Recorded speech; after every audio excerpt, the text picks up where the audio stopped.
I got the eyes for you. I go and die for you. That's not an over-exaggeration. I'm just addicted to salivating over you. Yeah, you're my vice. The only thing that I can get away with eating twice. So I'ma let it drip, drip, drip, drip, drip, drip, drip, drip down. Drip, drip, drip, drip, drip, drip, drip, drip down. I see blue. Turn your mouth into the architect. Berry pink. Chewy loving on your taste, but it's never mixed. Let it melt until that last thing. Mango tango. Hey, Niek, how's it going? Good morning, or midday. It's going well. You know, we're all scattered around the country at this point, so it's just a good It's day amazing. to make it this far, right? Yeah, I try to imagine to be kind of in Memphis and experience that week of like what a designer art week is, which I'm always very excited about. But It's been fun. It's been cool. We've been doing some weird things, some fun things. It's its first year, and so seeing the amount of collaboration across institutions and artists and architecture firms and designers and fashion folks, I mean, it's cool. And to have so much stuff happening in 2020, I feel like this is the year that like doing something different was absolutely necessary, especially as it comes to your community happiness and community wellness. So yeah. I'm happy to have you here. through the interwebs, like 2020 sort of is the platform and proof how this is just the start of like internet innovation or whatsoever. Exciting, yeah.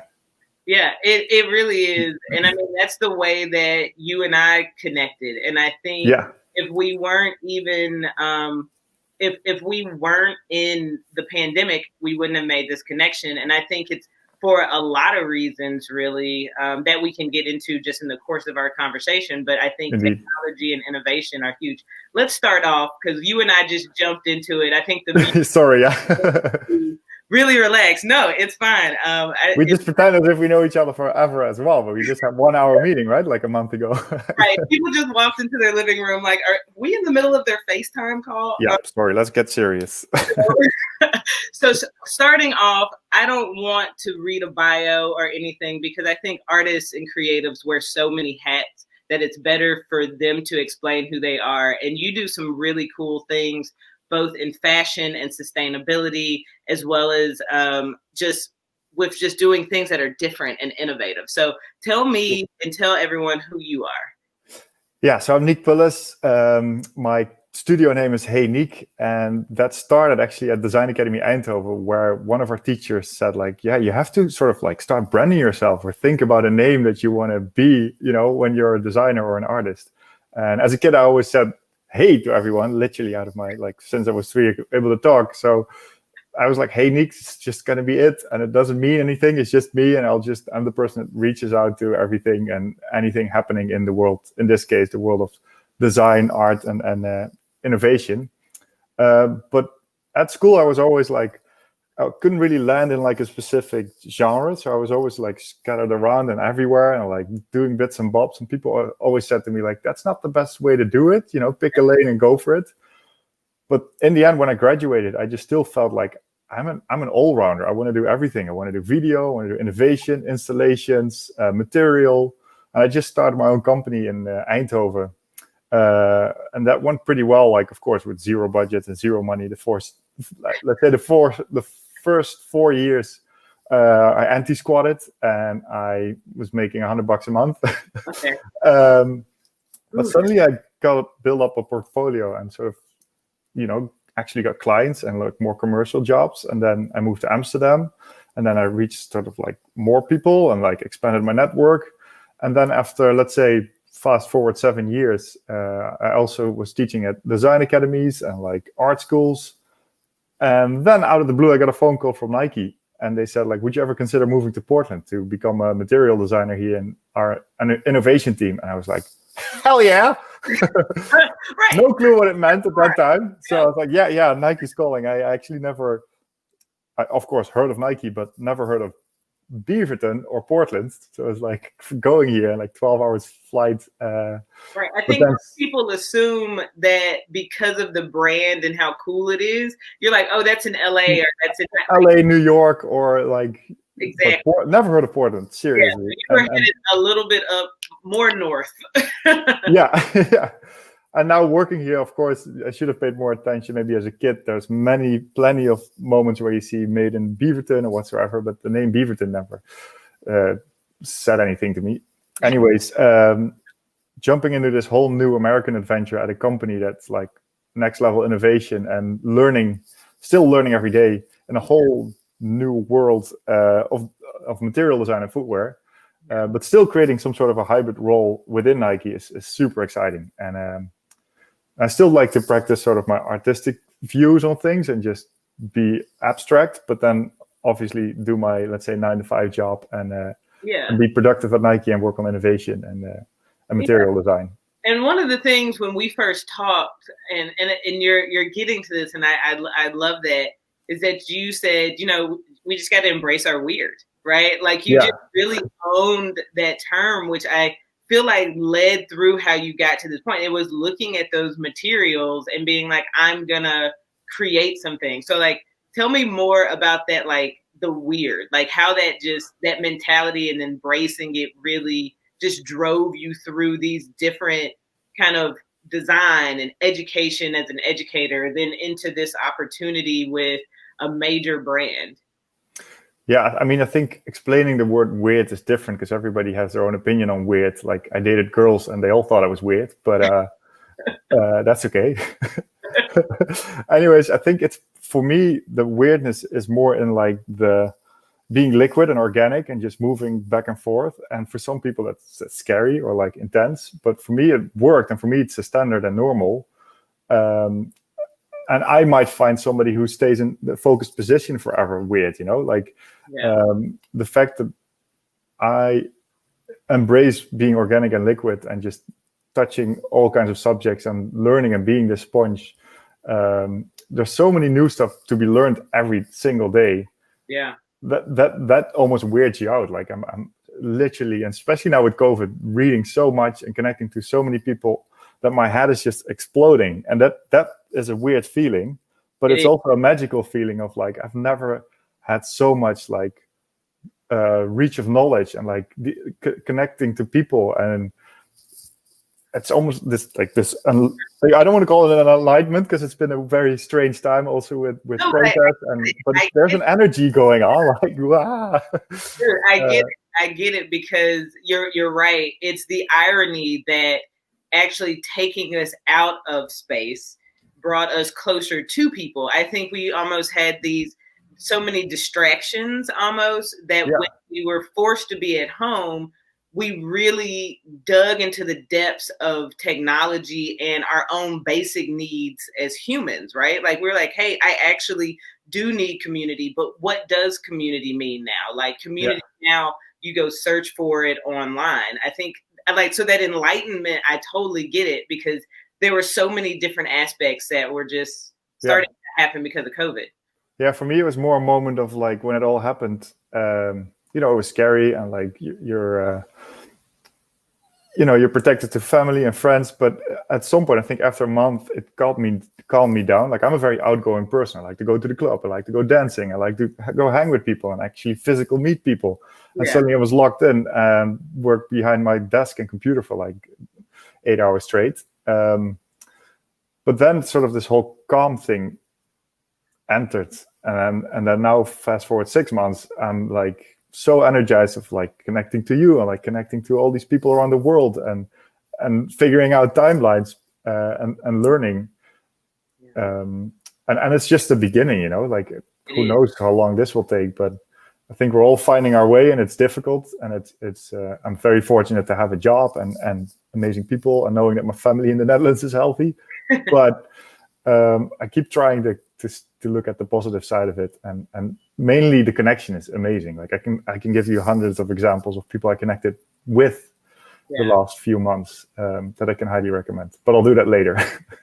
So how are you with all of that, right? With both this feeling of enlightenment you still have your own creative practice you have to like fuel, and then you also have a job, right? You have you have a deliverable that you're paid to provide, right? Yeah. So how are you balancing all three of those things right now? Sleep is very important. Try to sleep.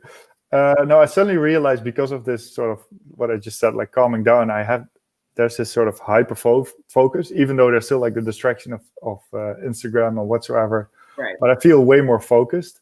And again, like instead of like going to have a coffee with colleagues or even driving to work for like 20 minutes, that whole idea of like 9 to 5 working, my day is just totally different, divided in my hours. So like in the morning, I have an hour to read. And then at the end of the day, I have an hour to think about my own practice and brainstorm. And I feel way more efficient and productive, and still do my job, at Nike. And then I think because you're so in control of your own time now, personally, for me, that works way better. Like I'm almost a freelance artist again, but I work for a company, and I can do my own practice, and I have time to read books.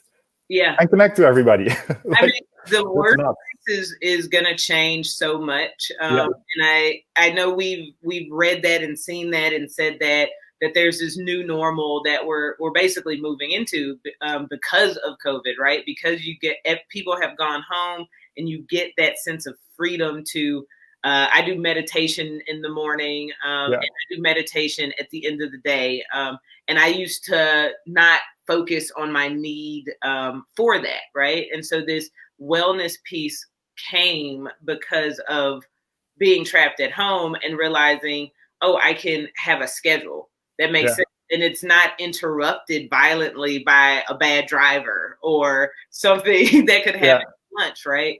It's so much more sustainable on so many levels too. Like, of course, the driving, but also just even more sustainable for yourself, like financially, like socially, maybe a bit more tricky, but I'm going to throw in a few book examples, or like throw in book tips. Like this book I just got in, Hot and Cold, but it's basically about the adaptation of architecture, and like in extreme environments, but we're in such an extreme time that I think adaptation is key. Like it's the heart and soul of evolution, and seeing what technology is, where we're going, like we're here, and it's going up, and it's such an exciting, weird time. Again, weird because it's scary and sad at very many moments.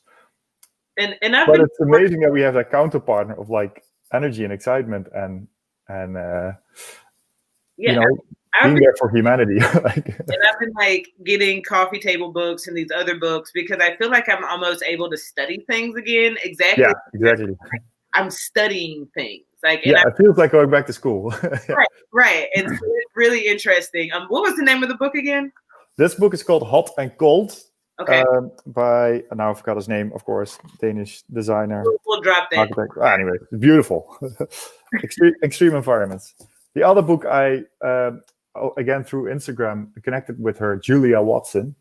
Okay. Low Tech. You gotta read it. Like, I think this is the future in general. If you talk about sustainability, basically just connecting back to nature, but learning from the radical approach of indigenous cultures. Like this whole book is about, she's writing about different cultures, of course, different indigenous cultures, but this whole movement of like how much we can learn from how communities work with nature, but connecting it to either our own new innovation and basically just not necessarily saving the planet, but saving humanity by basically just slowing down what we're already doing now and just rethink our production vibe, our lives, our time, and just moving forward, It's talk to me more about, so you went right into sustainability, which I thought that was our goal, right? So talk to me about sustainability and how that fits into your practice, your thoughts around that. How do you even,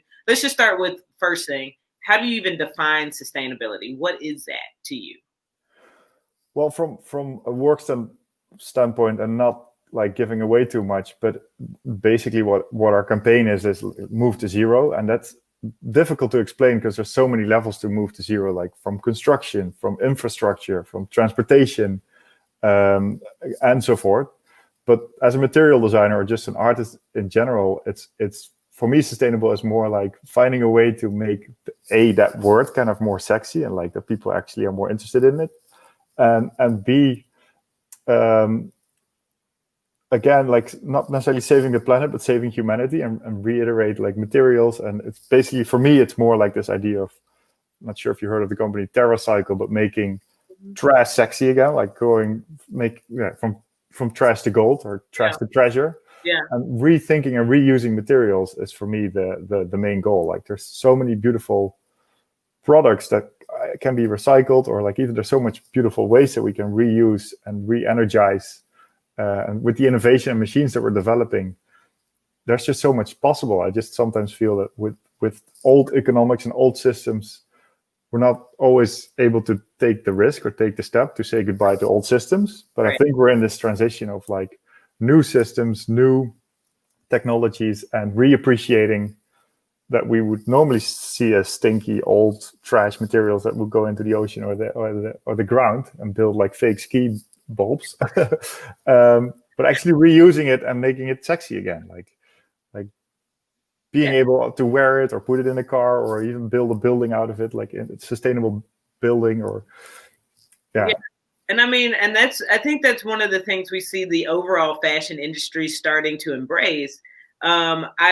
I partnered with a group here called Bad Timing that basically sells vintage clothes, and you know that's a lot of things. That's a good name.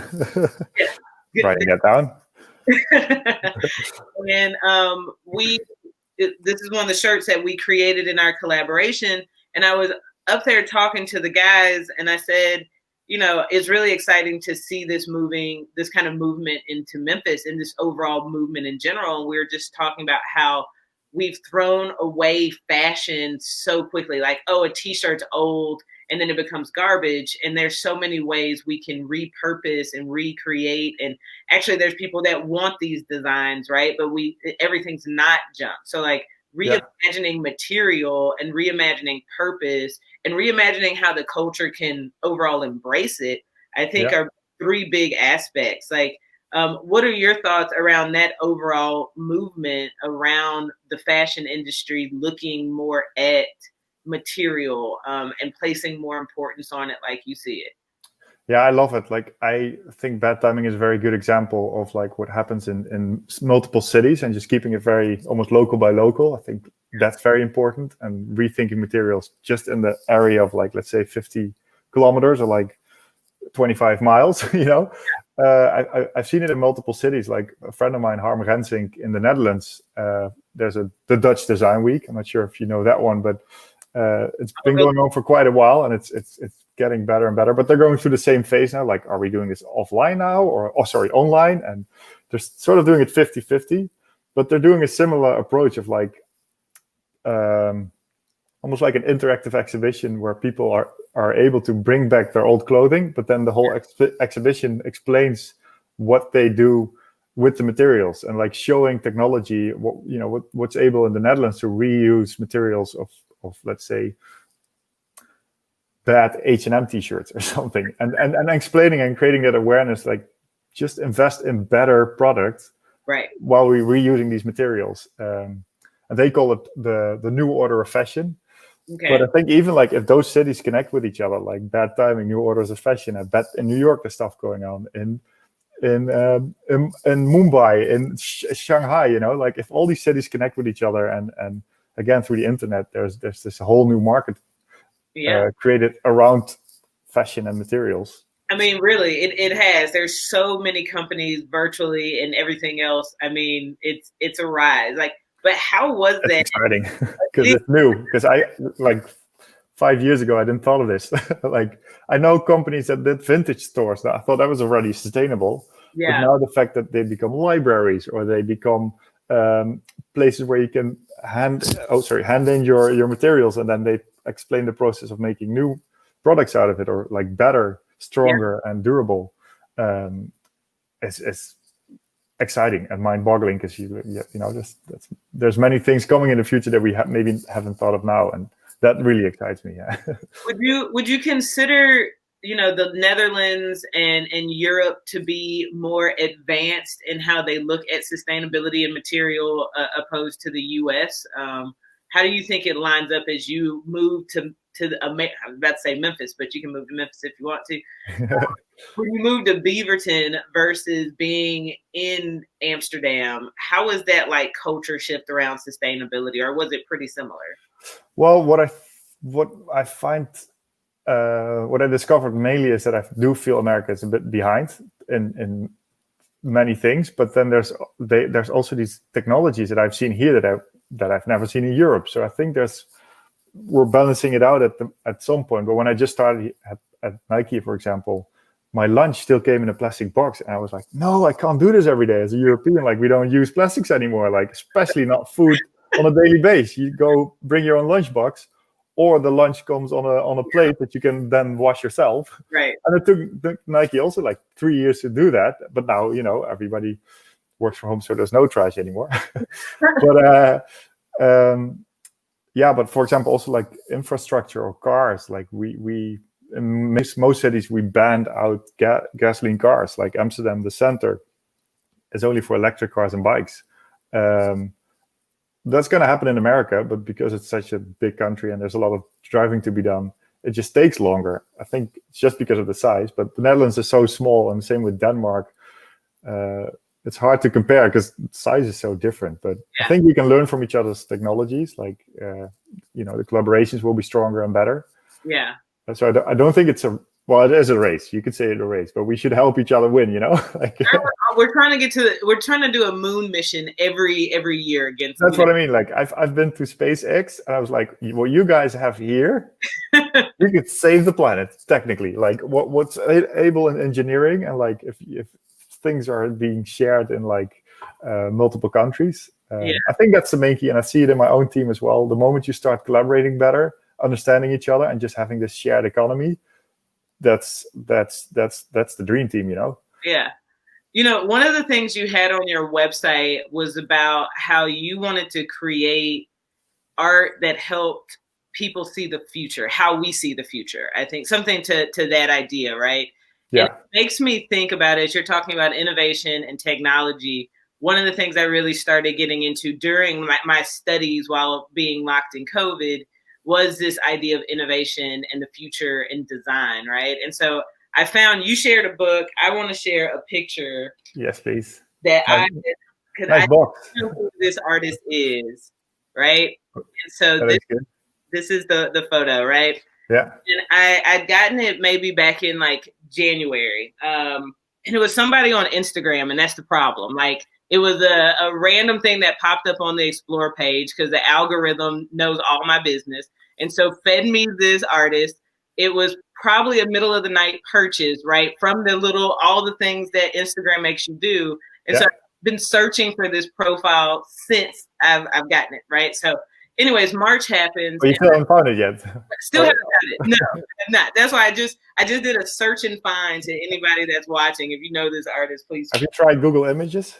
I did, and nothing comes up. It's such a generic photo. A lot of things around Kanye West comes up. A lot of things around, I think Chanel comes up for it. Like, but nothing has picked up this artist thing. But anyway, so the photo was one that I got at the end of 2019, beginning of 2020, and it's a favorite. So I had it very visible in my house, waiting to be framed. And then COVID happens in March, and I start looking at this image very differently, right? I start thinking about it as beyond just fashion, like how this is a person getting ready for whatever the future is, right? And all of a sudden, where I thought this was just an illustration, a cartoon, a character, I started to feel like it was me, right? Cool. This is what I was gonna, if this is what COVID-19 and environmental problems and political issues, and we have to just run out the house, right? Like, this is what I'm gonna look like. So this it's a good look. Balenciagas are a bit heavy, aren't they? Right. So like, where's my helmet? Gotta get this. And so I started thinking about shoes and what shoes was I gonna wear? Something that's not quite important, but that I was thinking about. And that's when I saw the ISPAs, and I was like, nobody's gonna. I didn't think these things were gonna even blow up, right? I thought these are really weird, and I love them. Everyone's gonna be distracted by the Dior Jordans, right? Like they're not even gonna see these, right? Exactly. I was like, they're gonna be distracted, so I'm just gonna be able to get these things. That of course is not what happened. They did really take off as a design and became something people really were searching for. And I was happy that because I was a nerd and probably entered the raffle early in a shoe size nobody needed, I got mine just at regular retail value. So I'm just excited about that because now I don't even know how much they are.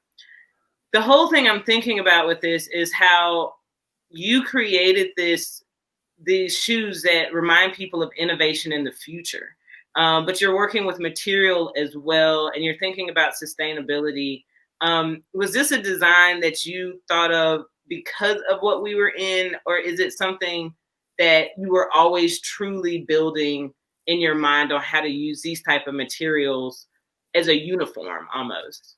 Well, first of all, again, this is a very like not big, but a collective. So we work with like footwear designers, material designers, color designers, developers. But it started basically when I just moved to Portland. I was sort of trying to understand my team, and FUEL is sort of the innovation team for lifestyle. And myself, Daryl, and Shamise are sort of the core, and then expanded to like the rest of our team. And I can't explain like the whole team, but they're amazing. You can follow them on team 6-time team on Instagram. That's basically all our team effort. But we started brainstorming around like the future, and I think that's what designers do. We not predict the future, but we sort of like look into it, like how we think it's going to look like with like relevant stuff going on now. And I remember in 2016 when we started concepting around like what could future footwear be like, and it was basically purely functional driven. And this whole idea started popping up of like state of emergency, like what if in like we went to Tokyo with the team, and then we talked to a bunch of students, and we went to architects and spoke with some amazing people. And one big fear there is of course earthquakes, but then we started talking now I blank out on the designer. But anyways, this notion of like, what if we suddenly have to pack our stuff and leave, to your point, what you just said. So this whole idea of like protection and adapting to an environment that suddenly changes, and improvise with the stuff that you have, and like basically scavenging and maybe rebuilding something and then move forward. Basically a survival pack. Yeah. So we presented that first thing, and it was quite like messy and dramatic and like doomy and gloomy. So I don't think it was picked up straight away. But then the second season, 2017, we always internally sort of launch it to each other. That one became more optimistic, which is more about collectiveness. And like, even there was a lot of sad stuff happening in the world with refugees and like the camps, there was some sort of a celebration of like what we have and like innovation and what we have, and like just using literally what's in the spot in front of you. So that's where we started bucketing it in like 4 directions and creating this philosophy and this manifest around ISPA, which stands for improvise, scavenge, protect, and adapt. And those 4 buckets have been sort of like now the main goal and focus on how we develop products with the whole team of like developments and designers and color and material experts. But every season it changes. Like sometimes it's focused on computers and data, or it's like on political climate or the environment. So that's why I think our shapes are so extreme. Like let's say that Road Warrior, or let's focus on that one that has like an explosion of innovation, but it's all scavenged from like Nike campus. And the last one we dropped, the Drifter Gator, was actually one of the first that came out that protects your whole leg basically. That goes very high. But it was based on this whole idea, like running in the desert, or like protecting you from like extreme weathers, from rain to sand, from dry to wetlands. Yeah. So looking in all these different environments and what's happening in the world, and the massive changes, and even like COVID, we have this weird image as a team where we are lying around like the ISPA words, but we're all wearing these 3M suits that protect us, and we're like, oh shit, this is bad timing because it's exactly like what the doctors are wearing. But it was this state of emergency sort of prediction, like things are going to happen in the future. And you have this whole conversation with Bill Gates, like people predicted this, like a pandemic is inevitable. When it's going to happen, we don't know, but it's going to happen. And are we ready for it? And we sort of anticipated that as designers. Yeah. And it's a bit scary that things come true sometimes, but be careful what you wish for, or like focus on. So I hope we can go to a brighter future where we focus on like celebration and like nature and, you know, growing your shoes. Right. It's either someone needs to go do the rain dance and get out of their feelings. Let's all do the rain dance. Right. or someone needs to close the Jumanji board. I don't know which it is, but like roll it so we can get through this game. So I think you brought up a few things that I want to dive deeper into. I hope that makes sense, every word I just said, because it's like I'm talking a bit. And I think that it makes me think, and it's why I really like this conversation.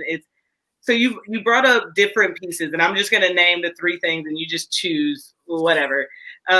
You talked about research and development phase. You talked about collaboration as being key, and then there's just, I have this pending question of, when do you know something is when do you complete? When are you done? Like when is it finished for you? Well, that's the tricky part within Nike. Like as a freelancer, I always sort of like, when I didn't have deadlines, I just kept going the process, and at some point I was like, I have to stop. But with Nike, you just sort of have these deadlines of timelines, like it needs to be done in 6 months, and then the last 3 weeks are sort of like the end sprint.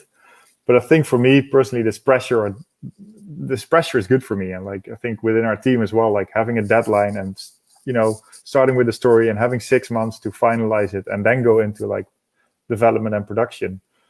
So it needs to be done. Right. That's very helpful. Sort of like there's a stop. Sometimes you wish you had more time, like you never know if it's fully finished, but sometimes, especially with development, it needs more time. But as a group effort, like knowing this is a good product or an idea and you have to stop at that time, that actually feels kind of... Well, what about your own like creative practices outside, right? Like, because you're still doing innovative things in your personal non-brand associated work, if you have time to do that, and when you do, when even in that are you finding, because you could keep building and building and building, you know, in the garage if you wanted to.